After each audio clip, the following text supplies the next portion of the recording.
Cuando se lanzó la nave espacial Cassini en 1997, su objetivo era Saturno, a unos 1.400 millones de kilómetros de la Tierra. Obtener la energía necesaria para un viaje tan largo requería mucho ingenio. Los combustibles químicos convencionales harían a la nave demasiado pesada y, debido a la distancia que hay desde Saturno al Sol, no serían efectivos. Pero existía otra alternativa: emplear la tecnología nuclear mediante un generador termoeléctrico de radioisótopos. El generador termoeléctrico de radioisótopos produce energía eléctrica continuamente durante un largo periodo de tiempo, durante varias décadas, y en ausencia de la luz solar es una fuente de electricidad muy estable y puede hacer que una nave espacial funcione en las regiones más frías y oscuras del espacio. La nave espacial Cassini lleva 3 unidades de generación termoeléctrica de radioisótopos.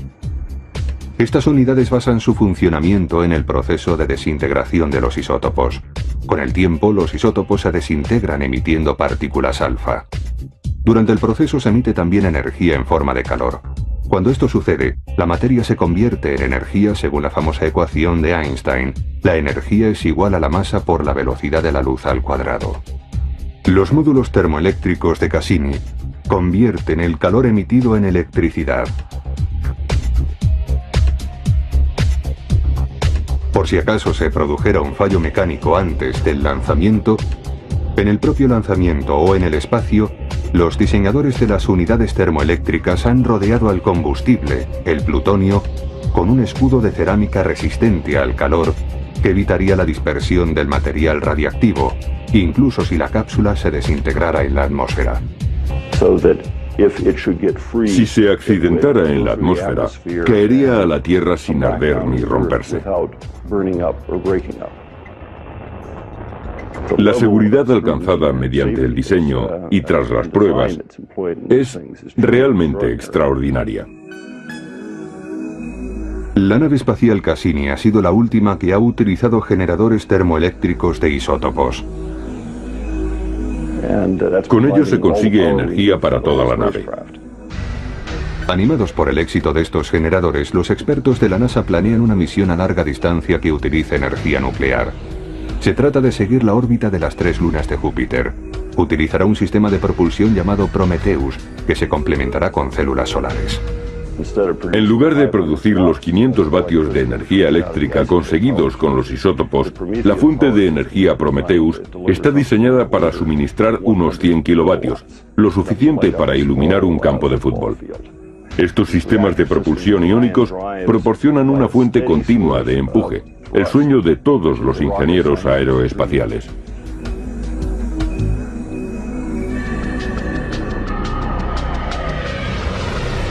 Los científicos han comprobado que también la tecnología nuclear puede hacer realidad sus sueños en el campo de la medicina.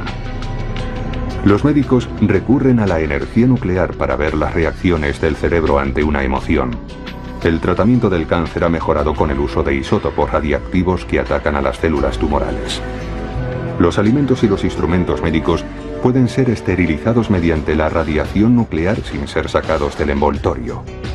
Los científicos también se valen de la tecnología nuclear para combatir el terrorismo y para generar energía eléctrica sin causar daño al medio ambiente.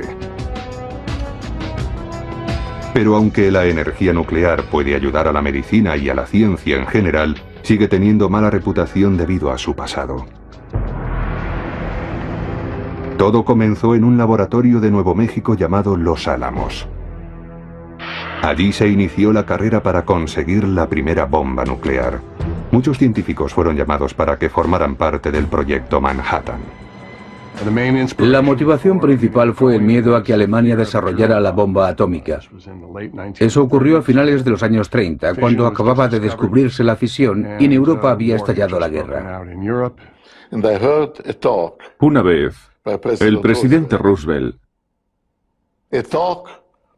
nos llamó a los científicos y nos dijo que Hitler era una amenaza para el mundo y que los océanos no ofrecerían ya protección suficiente. A continuación comentó: se os ha acusado a vosotros, los científicos, de construir armas de destrucción. Pero yo os digo que a menos que desarrolléis nuevas armas, Hitler ganará la guerra. Desde 1939 hasta 1945, más de 2.000 millones de dólares de entonces fueron invertidos en el proyecto Manhattan. A él se sumaron los mejores y los más brillantes cerebros de Estados Unidos. En el proyecto Manhattan participaban 8 premios Nobel y varios de los miembros restantes del equipo ganarían premios después de la guerra. Fue una concentración de talento científico que quizás no puede igualarse. La suma de todo ese conocimiento era necesaria para superar los retos técnicos que planteaba la fabricación de la primera bomba nuclear. Los científicos del proyecto Manhattan querían crear lo que denominaban una reacción de fisión. Para conseguirla, necesitaban un isótopo de uranio. Como todos los elementos, el uranio está formado por átomos que a su vez están constituidos por partículas más pequeñas. El átomo se compone de protones, electrones y neutrones. El uranio natural se denomina U-238, porque el número total de protones y neutrones es de 238. Mezclado con él se encuentra una pequeña cantidad de U-235, una forma de uranio que solo tiene 143 neutrones.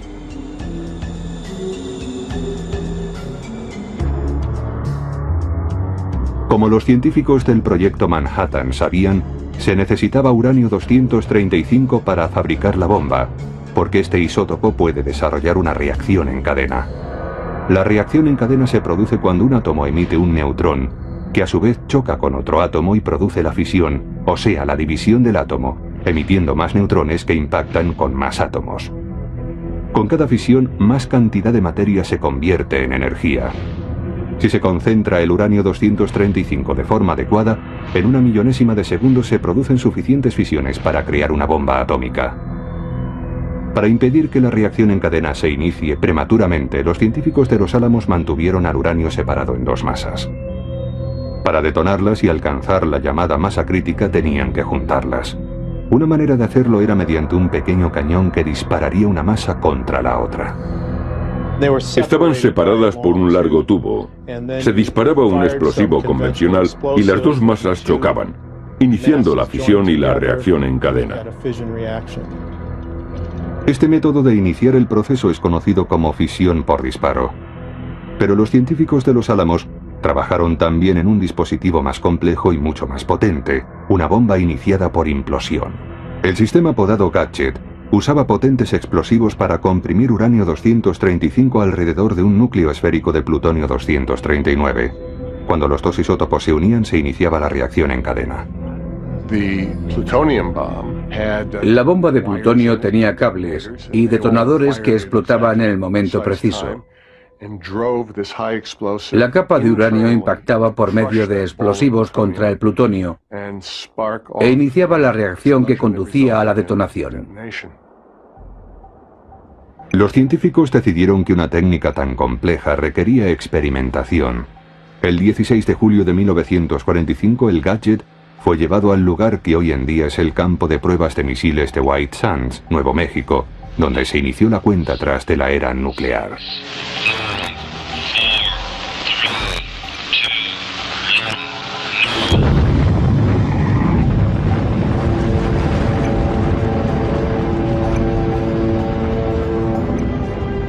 We are now prepared to destroy more rapidly and completely every productive enterprise the Japanese have in any city. El 6 de agosto de 1945, una bomba de fisión por cañón llevada a bordo de un bombardero B-29, el Enola Gay, fue lanzada sobre la ciudad japonesa de Hiroshima. Detonó con una fuerza explosiva equivalente a 14.500 toneladas de TNT. A continuación, el 9 de agosto, los Estados Unidos lanzaron una bomba más potente de fisión por implosión sobre Nagasaki. Su fuerza equivalía a 20.000 toneladas de TNT. Aunque aquellas bombas consiguieron que terminara la Segunda Guerra Mundial, la muerte y destrucción causadas hicieron que los científicos de Los Álamos se preocuparan por los posibles efectos de sus inventos. Creo que nuestro trabajo contribuyó a un mundo más seguro. Y esa fue una gran experiencia, aunque no tanto por los descubrimientos científicos, sino por haber hecho nuestro trabajo diligentemente. La tecnología nuclear evolucionó de forma imparable. Los físicos trabajaron para reducir el tamaño de las bombas nucleares, ampliando las posibilidades de lanzamiento. Durante sus primeros 20 años, las bombas eran del tamaño del remolque de un tractor. Pesaban de 5 a 10.000 kilos. Se necesitaba el avión más grande del mundo para lanzarlas y solo podía transportar una. Posteriormente, en la década de los 50, su diámetro llegó a ser inferior al 1,5 metros. Incluso llegaron a caber en un proyectil de artillería de 15,2 centímetros, algo sorprendente. Después de la guerra se emplearon muchos otros métodos de lanzamiento que iban desde misiles a toda clase de torpedos. La tecnología nuclear no solamente ha sido empleada en las armas.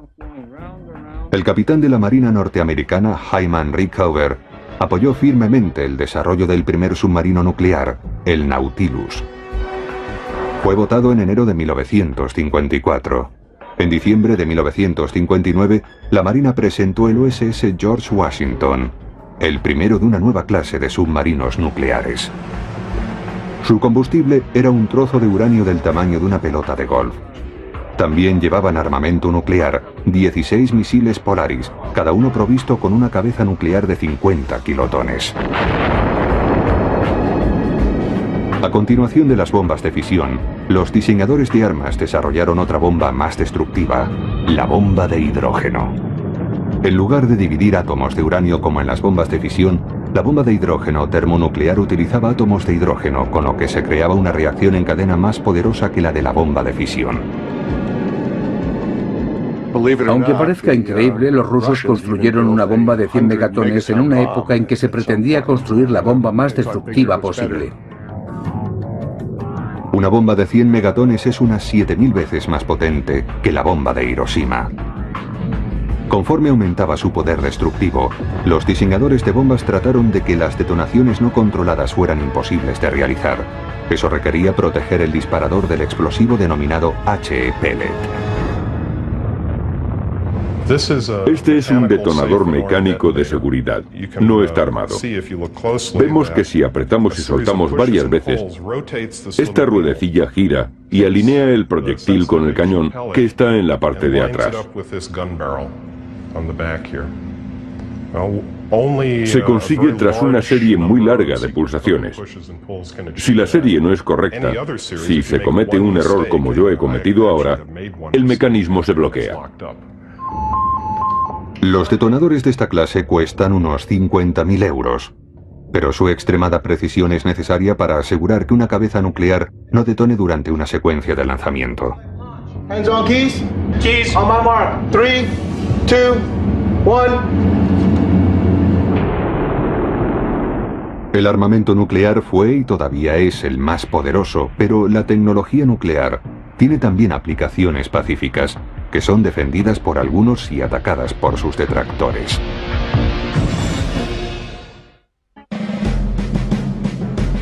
Durante los años 50 en los Estados Unidos se preveía un brillante futuro para la energía nuclear, mientras que el ejército quería que sus soldados se familiarizaran con la nueva tecnología. Put on goggles or face away from the target area.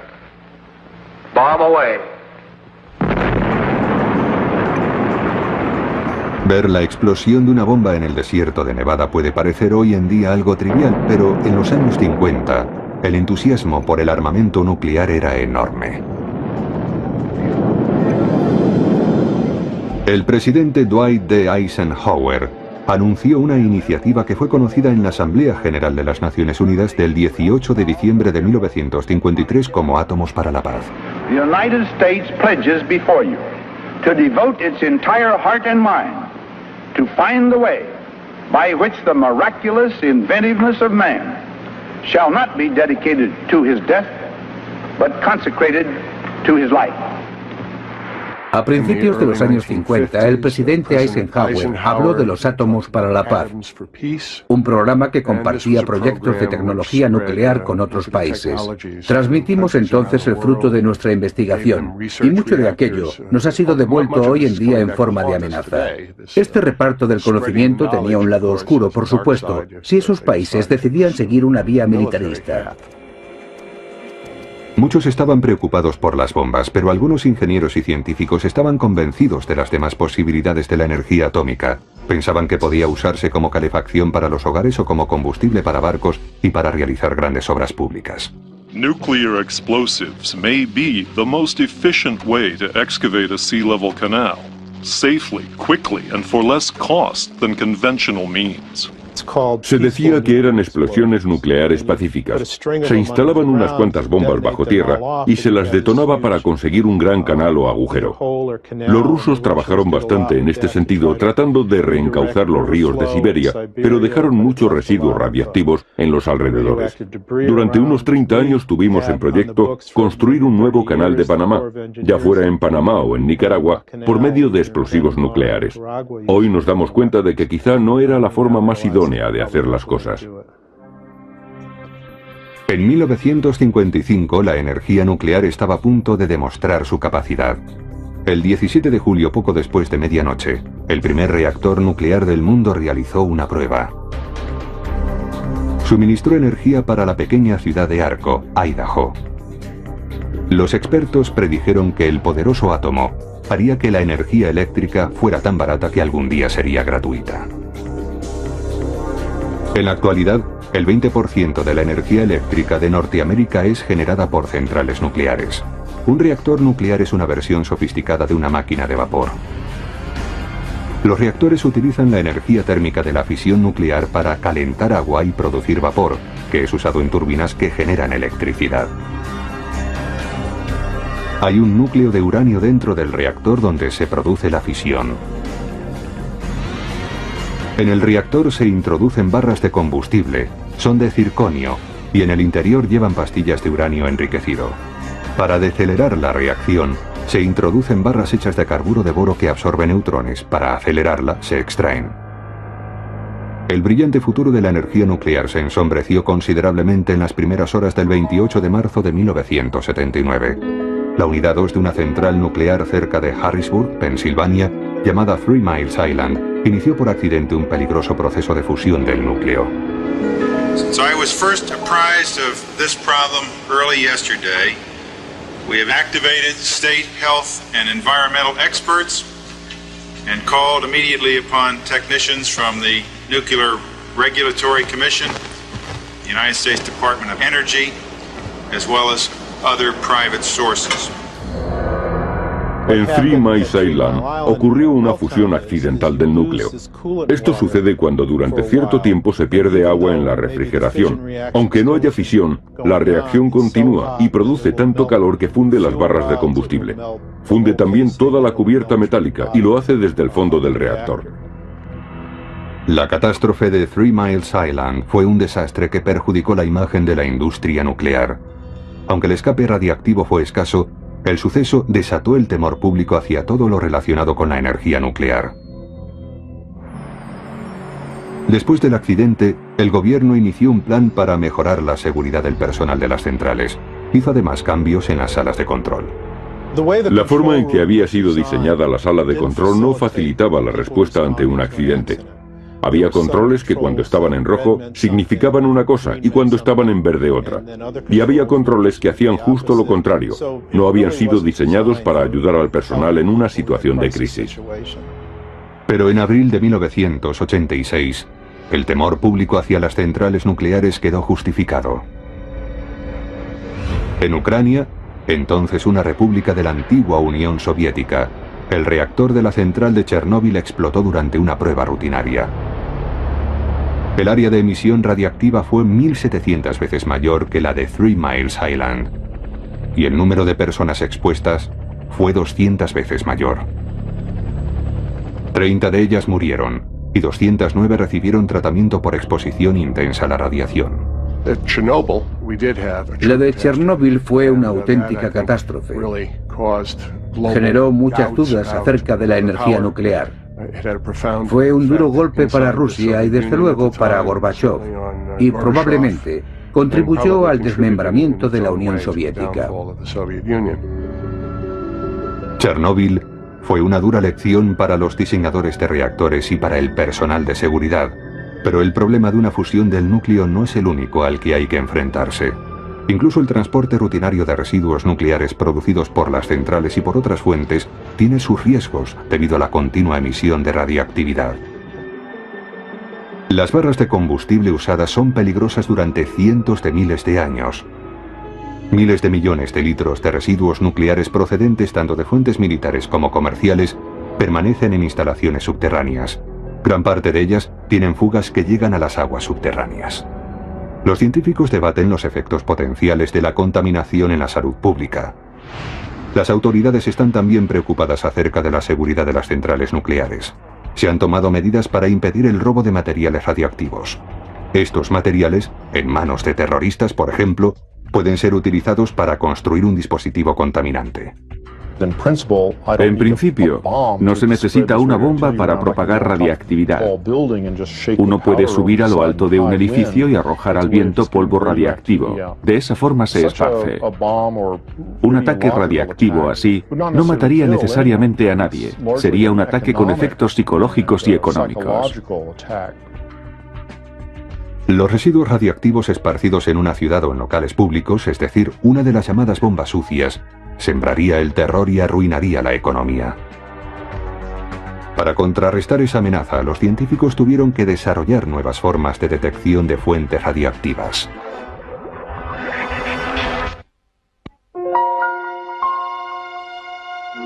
La radiación es algo que nos acompaña constantemente, parte de ella es nociva. Otra se produce de forma natural. Los científicos han desarrollado métodos para detectar la radiación en cualquiera de sus formas.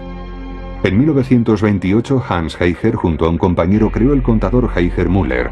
El contador Geiger es un aparato que mide el ritmo de la desintegración radiactiva. El núcleo del contador Geiger es un tubo relleno de gas que puede conducir la electricidad. Adquiere capacidad conductiva cuando es ionizado por una partícula emitida por una fuente radiactiva. El gas completa un circuito eléctrico y el contador Geiger amplifica la señal, produciendo un salto en la aguja y un sonido. La siguiente generación de detectores de radiación la constituyen también unidades portátiles, pero están a años luz del contador Geiger, los Radscout. En la parte frontal del equipo hay un cristal puro de germanio, que es el que mide la radiación gamma, los rayos X. Está al final de este tubo de plata. El recubrimiento exterior del prototipo impide que sufra daños cuando lo movemos por el laboratorio. Los cristales de germanio se utilizaron por primera vez en 1962 para la detección de rayos gamma. Funcionan porque cada rayo gamma tiene una longitud de onda característica, es como su huella digital, y el cristal convierte esa huella en pulsos eléctricos. Para que el cristal funcione adecuadamente debe ser mantenido a una temperatura de 185 grados bajo cero por medio de un refrigerador portátil que lleva en la parte trasera de la unidad. Al principio los manteníamos fríos mediante nitrógeno líquido. Ahora usamos un refrigerador y resultan mucho más fáciles de llevar. No dependemos del nitrógeno líquido que acaba agotándose al final del día. Dentro del Radscout, un ordenador analiza instantáneamente los datos. Cualquier persona, aunque no sea un científico, puede usar el aparato e identificar el origen de la radiación, así como determinar si existe una amenaza real o si es una fuente radiactiva natural. Pero el Radscout no es el único medio para detectar una amenaza radiactiva. Los científicos utilizan la misma tecnología nuclear con la esperanza de ofrecer protección. En la Global Marine Terminal de Nueva Jersey, la inspección aduanera se encarga de examinar todos los contenedores que van a ser transportados por camiones de 18 ruedas. Los contenedores proceden de todo el mundo, y un número sorprendente de ellos llevan materiales radiactivos. Se les hace pasar por puestos de detección que funcionan como gigantescos contadores Geiger. En un día cualquiera, en esta terminal en particular, comprobamos unos 500 contenedores. En los días más ajetreados, son 600 los que pasan por aquí. Probablemente 4 o 5 de ellos al día presentan radiación. Alert. Alert. Cuando uno de ellos da positivo y suena la alarma, los agentes de aduanas dirigen el camión a un segundo puesto para realizar otra inspección de radiactividad. Esta medida es necesaria porque los puestos son tan sensibles que incluso detectan niveles muy bajos de radiación que en algunos casos se produce naturalmente. Es muy frecuente que los azulejos, la cerámica, la basura del fondo y otros objetos así den señales de radiactividad. Estas cosas tienen una radiactividad natural de bajo nivel, pero es bueno que nuestros sensores puedan detectarla. Usando un equipo de detección automático, el puesto de aduanas está equipado para comprobar la carga de un contenedor. Los agentes inspeccionan además una carta visual de radiación llamada espectro. Nos da la indicación que vemos en la pantalla. Nos dice exactamente qué fuente de radiación es. Luego usamos la información, las dos informaciones electrónicas. Así nos hacemos una idea del riesgo y de la posible amenaza de los contenedores. Aquí está el camión, mira si está justo en el centro, por aquí encima.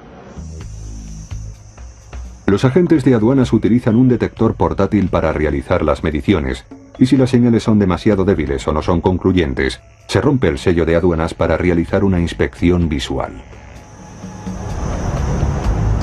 Vale, nos dice que hay un isótopo desconocido, tendremos que abrir el contenedor. Tienes que romper el sello. No tenemos más que coger una cizalla y cortarlo. Guardamos el sello y ponemos otro de aduanas cuando terminamos.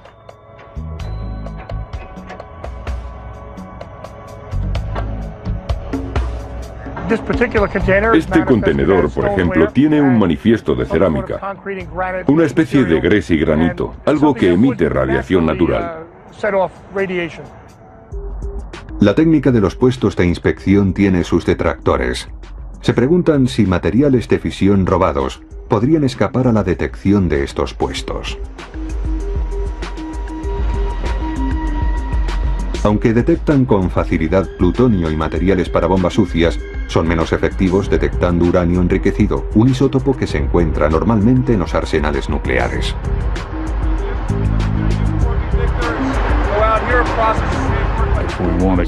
Si queremos resolver el problema del terrorista que dispone de uranio enriquecido, hay que bloquear o destruir este material en origen. Al menos podíamos vigilar el material empleado en los programas oficiales y dificultar en lo posible que los terroristas lo utilicen para crear armas. El contrabando de materiales nucleares a través de las fronteras sigue siendo un problema inquietante, y los científicos tratan de resolverlo con nuevas formas de tecnología nuclear. Existe preocupación por los posibles robos de material o armas nucleares que puedan ser introducidos en los Estados Unidos, donde obviamente producirían grandes daños. Los científicos están desarrollando una unidad manual para ser distribuida entre los empleados de emergencias. Es un teléfono móvil especial que a la vez ofrece distintos servicios. Por la parte de atrás lleva la electrónica, incluyendo un receptor de GPS. Estos detectores caben en un sitio como este. El chip que lleva este prototipo fue fabricado originalmente para detectar rayos gamma en el espacio. Para ser transportados hasta la atmósfera, los sensores deben tener poco peso a la vez que deben ser relativamente baratos. Los investigadores se dieron cuenta más tarde de que esas cualidades hacían de ellos los instrumentos perfectos para detectar fuentes radiactivas en ambientes urbanos. Individualmente no son muy potentes, pero si ponemos muchos de ellos, me refiero a cientos, incluso millares, en un lugar concreto de la ciudad, y están constantemente midiendo y enviando el resultado a la central de proceso, esta obtendrá todas las informaciones como si provinieran de un gran detector. Tendremos así un sistema de detección muy sensible.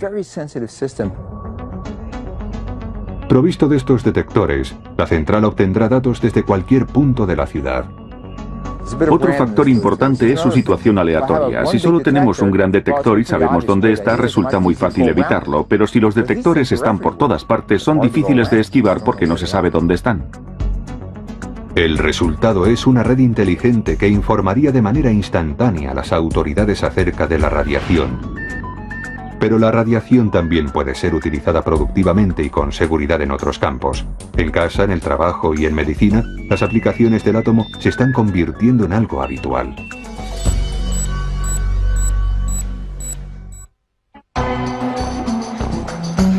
Esto, que parece un simple almacén, es un centro de tecnología nuclear.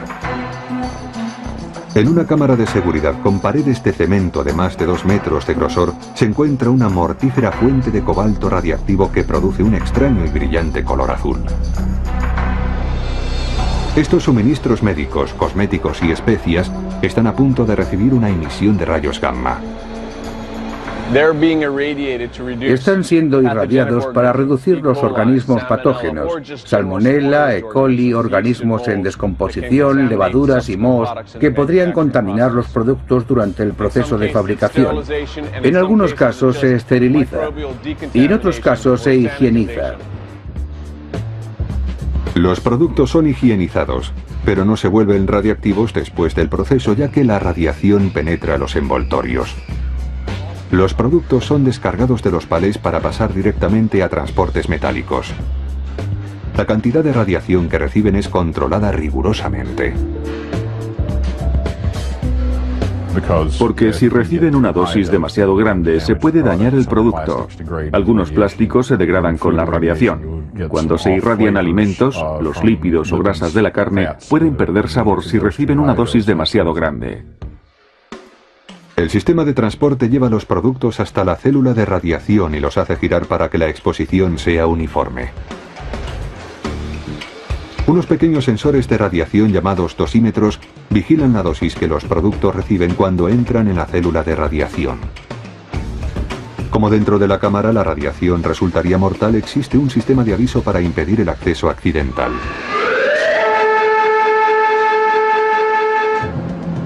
Y hay también un laberinto de cemento diseñado para absorber la energía de los rayos gamma. Vamos a explicar la función del laberinto. Los rayos gamma, cuando son emitidos por la fuente de cobalto, rebotan en las paredes, reduciendo su intensidad por unas 1000 veces con cada rebote. Dentro de la cámara los productos son movidos por el sistema de transporte para recibir la radiación adecuada durante un periodo que va de 6 a 12 horas. La potente dosis de radiación nuclear esteriliza el producto al interferir con el proceso de duplicación del ADN de cualquier bacteria peligrosa u organismo perjudicial. Eso cuando no los mata instantáneamente. La fuente de cobalto está formada por pastillas que se introducen dentro de tubos metálicos como este. Se utiliza el cobalto porque es una fuente de rayos gamma muy potente y eficaz. Para utilizar la fuente, se saca del estanque de agua donde está, pero cuando el personal de mantenimiento deja de usarla, se sumerge de nuevo en el líquido, que hace de escudo contra la radiactividad. Las barras con la fuente radiactiva se almacenan en estanques de agua. Se puede ver el brillo azul del cobalto al descomponerse. El agua cubre la fuente cuando no está siendo utilizada. Se puede comprobar por el medidor que hay muy poca o ninguna radiación por encima del estanque cuando las barras están en la posición de almacenamiento. Antes de distribuir los productos, son empaquetados y se les pone una etiqueta en la que consta que han sido irradiados con rayos gamma y que están libres de microorganismos perniciosos. Pero la gente no suele aprovecharse de la tecnología nuclear en el supermercado, sino en otras aplicaciones rutinarias. Existe un aparato casero que cuesta unos 10 € y que detecta fugas de radón, un gas radiactivo natural que se acumula en los sótanos y puede causar cáncer de pulmón. Si queremos conocer algún aparato más de tecnología nuclear casera, no tenemos más que fijarnos en los detectores de humo. Los detectores de humo pueden contener una pequeña cantidad de material radiactivo para ionizar el aire y ayudar a detectar partículas de humo. Muchos detectores de humo utilizan un isótopo llamado americio 241. El isótopo emite partículas alfa que ionizan el aire permitiendo que pase una corriente entre los dos electrodos del dispositivo. Si entra humo, absorbe las partículas alfa, interrumpe la corriente y hace sonar la alarma. El isótopo está en medio de un laminado lo suficientemente grueso para contener con seguridad el material radiactivo, pero a la vez es suficientemente fino para permitir que las partículas alfa pasen a través de él. El isótopo está resguardado, por lo que se pueden usar los detectores y arrojarlos luego a la basura, aunque no deben ser incinerados. Este reloj gamma alerta de la presencia de radioactividad en un detector de humo y también de la que se encuentra en las barras de soldadura. Cuando se coloca cerca de la fuente radiactiva, el reloj gamma emite pitidos, muestra el ritmo de la radiación y la dosis acumulada con el tiempo. El coste de un aparato así es de unos 500 euros. La medición del tiempo ha avanzado también gracias a la tecnología nuclear, alcanzando una precisión sorprendente gracias al desarrollo de los relojes atómicos. Un reloj corriente y uno atómico se distinguen por el método con el que miden el tiempo. En un reloj convencional, una rueda equilibrada movida por resortes es la que marca los segundos. En un reloj atómico, las frecuencias de oscilación entre partículas atómicas forman una especie de rueda equilibrada electrostática que mantiene la pulsación. La frecuencia es muy alta y con ella pueden medir el tiempo con mucha precisión, un segundo cada 8.000 años. Algo fundamental para el sistema de los GPS. Las señales de tiempo deben de estar sincronizadas en todos los satélites. Por unos 300 euros se puede comprar una versión del reloj atómico que se sincroniza con un sistema central por medio de señales de radio. La tecnología nuclear se usa también para explorar el interior del cuerpo humano. Las imágenes por resonancia magnética se obtienen mediante el protón de la molécula de agua. En el campo médico, antes se llamaba resonancia magnética nuclear, pero la palabra nuclear resultaba algo inquietante, y en medicina es mejor prescindir de ella. Por eso las llaman ahora imágenes por resonancia magnética, y han tenido un enorme impacto en las técnicas de diagnosis. La resonancia magnética no es radiactiva, pero la medicina nuclear ha desarrollado también el escáner PET, que utiliza materiales radiactivos. PET es el acrónimo inglés de topografía de emisión de positrones. Con él se generan imágenes del cuerpo siguiendo el rastro de pequeñas cantidades de materiales radiactivos que los médicos inyectan en la sangre del paciente.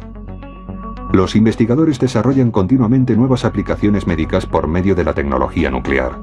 Uno de los más recientes tratamientos contra el cáncer incluye un método conocido como terapia de Bragg. Los oncólogos colocan directamente una dosis de radiación en el tumor, ya sea mediante semillas radiactivas como estas o introduciendo la dosis con un catéter. Pero aunque estos logros puedan resultar sorprendentes, todavía no se conocen todas las posibilidades de la tecnología nuclear. Los científicos están ideando un dispositivo que podría generar energía para abastecer a todo el planeta. Se conseguiría mediante fusión, y para algunos sería la máxima expresión del poder de la energía atómica. Se ha tardado mucho debido a su dificultad. Es uno de los grandes retos científicos de nuestra era. Se lleva buscando unos 50 años sin éxito.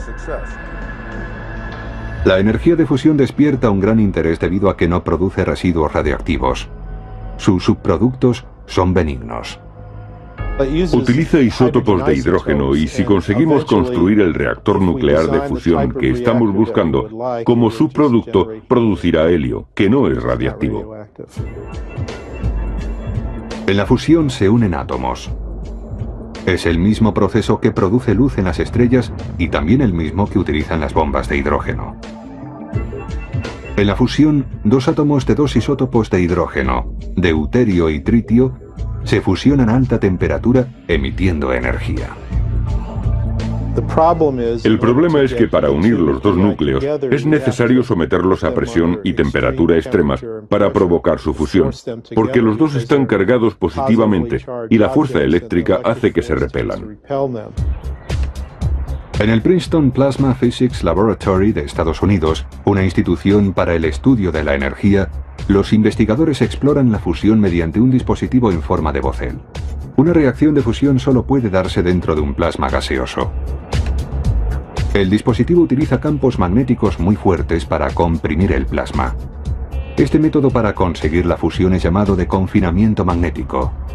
En el Lawrence Livermore National Laboratories, el Departamento de Defensa norteamericano está estudiando la fusión para su aplicación en armamentos y para desarrollar pruebas de control de calidad para cabezas nucleares. Aunque el objetivo primordial de este proyecto es la investigación armamentística, un subproducto puede ser la producción de energía de fusión para usos no bélicos.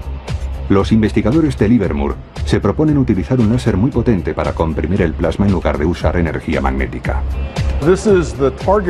Esta es la cámara mayor de la National Ignition Facility, una instalación con láser que fue diseñada para conseguir la fusión en el laboratorio. Estas instalaciones han costado hasta la fecha más de 3.500 millones de euros. Tienen una sala de control al estilo de la NASA donde los técnicos guían la energía de 192 láseres por medio de un proceso de amplificación y filtrado. Los rayos láser se concentran en un minúsculo blanco de tritio y deuterio. Funciona de manera parecida a un experimento que hacíamos de niños. Se cogía una lente y se concentraba la luz del sol en una hoja seca para que ardiera. Aquí lo que se hace es concentrar la energía en un punto muy pequeño para elevar la temperatura significativamente.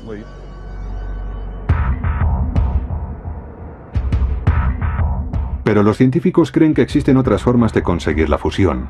En otro centro de investigación de armamentos, el Sandia National Laboratories, los científicos se proponen usar la corriente eléctrica para comprimir el plasma y facilitar la fusión. Este método se llama de confinamiento inercial. En Sandia se utiliza la energía eléctrica pura en el método de confinamiento inercial. Se usa energía de la red, se almacena en un condensador durante un minuto y se descarga en una millonésima de segundo. Con esa energía eléctrica generamos un impulso eléctrico de 50 trillones de vatios que se concentra en esta máquina de 33 metros de diámetro. La máquina Z ocupa una sala de proporciones considerables.